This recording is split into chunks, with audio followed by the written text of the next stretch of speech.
This is a call for an uprising. Welcome to today's show. A lot of you have been asking me to cover the fire at Notre Dame.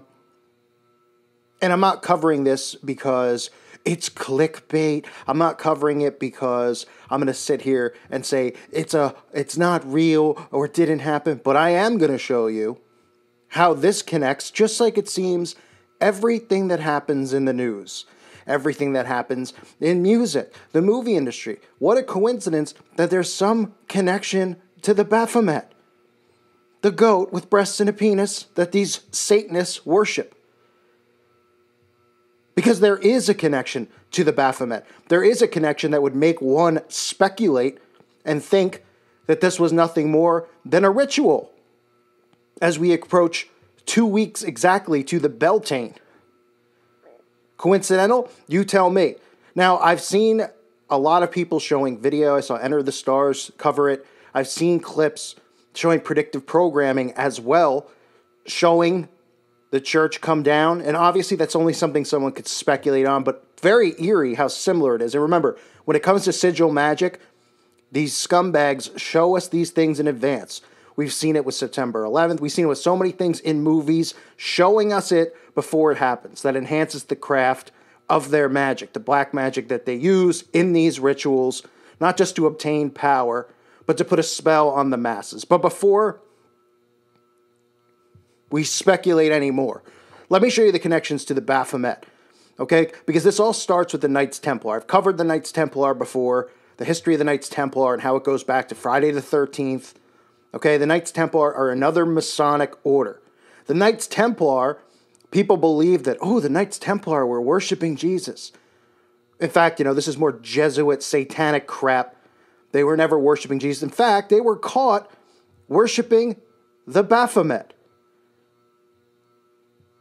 doing rituals where they were spitting and desecrating on the cross and mocking Jesus Christ. Now, the man who was the last leader of this group, went by the name Jacques de Molay. Does that name sound familiar? Jacques de Molay? If you're familiar with this channel, it should. Jacques de Molay, like the de Molay organization, the Masonic organization that recruits young boys and turns them into men. Remember, I've talked about these events that occur around the country, around the world. And people go, how can anybody there be involved and be a part? The people, the children who are involved are a part of these secret societies. The secret societies just don't start when you're 20 years old. Okay? A lot of these kids are recruited, friends of parents who are Masons. A lot of them are family members. Jacques de Molay was killed when it was found out the Knights Templar were worshiping the Baphomet. And he was killed facing Notre Dame, burned at the stake. And before he left, of course, he decided that he wanted to put a spell. Or as people will say, if you read the stories on it, he put a curse on anyone who was involved in his death. But he put a spell on them, was using witchcraft, because that's exactly what these guys were accused of. Okay? And they put a spell, he put a spell, the Knights Templar put a spell on King Philip IV of France, who died shortly thereafter. This was March 18th, 1314. This guy was dead by November 29th. Other people who were involved with it suddenly had mysterious deaths as well in the same year. But the point being was that Notre Dame was what he wanted to face. He wanted to see it and prayed to Notre Dame, prayed to God, they say. Was really praying to Lucifer as he was burning alive. And what a coincidence that inside of Notre Dame, the floors just happen to be black and white checkerboard. Oh my goodness, just like the Freemasons, just like the Knights Templar actually worshipped the Baphomet, because that's what this all connects back to. And coincidentally, last year, on March 18th of 2018, it marked the 900-year anniversary of the foundation of the de Molays. And where did they celebrate it? At Notre Dame Cathedral.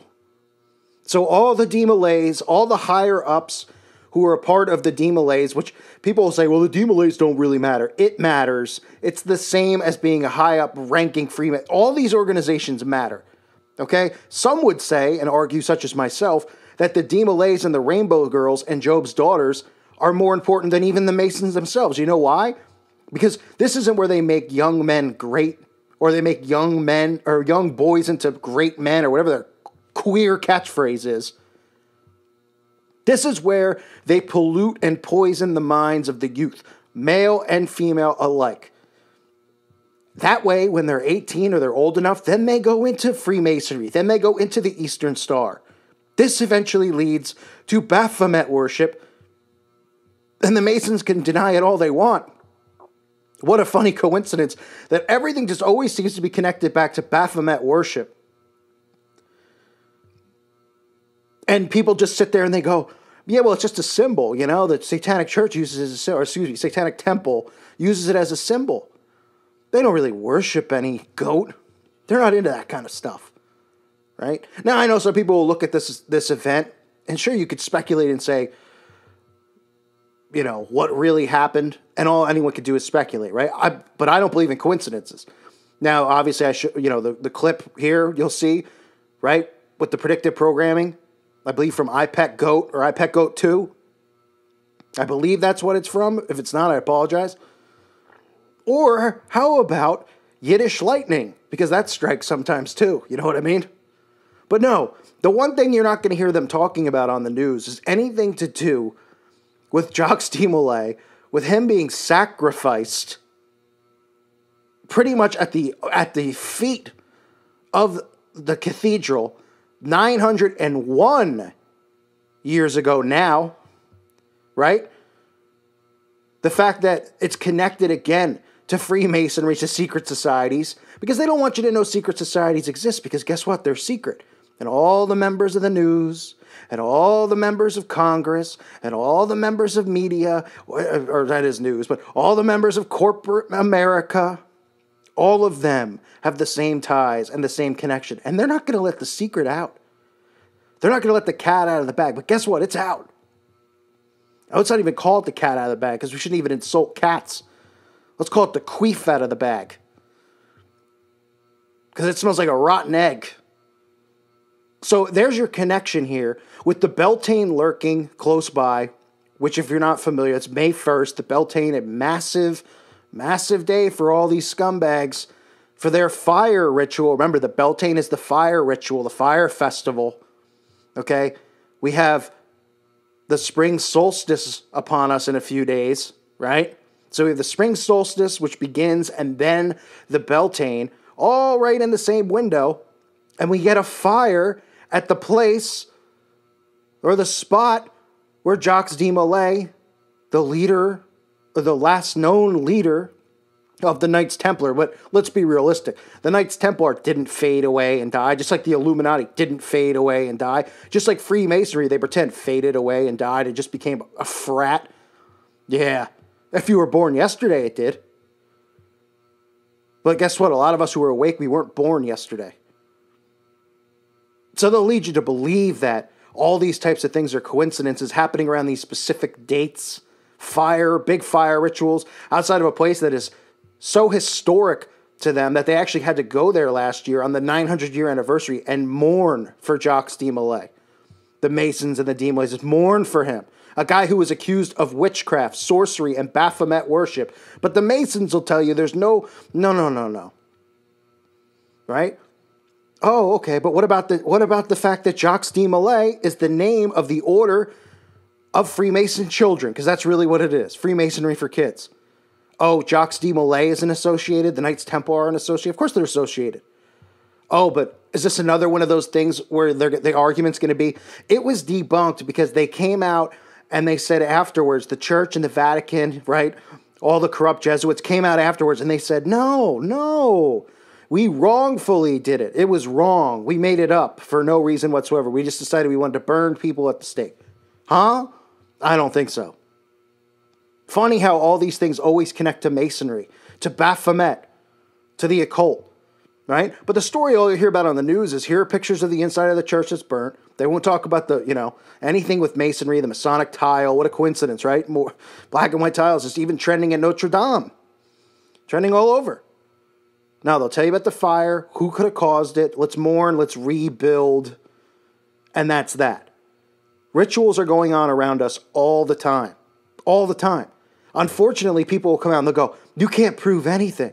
Because literally you can't be unless you were standing there watching the person start the fire or whoever did it or whatever, whatever people were around to do it. So you'll get the idiots out there who will just say, fires happen. Yeah, they do. There's no doubt about it. Fires do happen. They lead you to believe that these massive fires that occur in California and stuff, that these are all just acts of nature. Or they'll tell you it's an act of God, which, yeah, of course they could be acts of God. But when you start connecting the dots and looking at these things, pretty interesting how it always connects back to these same groups, these same organizations. And you might say, well, that's a loose end connection because, just because Jacques de Molay was burnt outside of the place and there's black and white tiles and he worshipped the Baphomet and they were wrongfully accused of witchcraft and sorcery and they did a fire ritual at the beginning of the spring solstice right before the Beltane. Yeah, that sounds like a lot of coincidences to me. But hey, what do I know, right? Give me a break. Let me know what you guys think in the comment section below. I thank you for listening to today's show. God bless all of you and your families.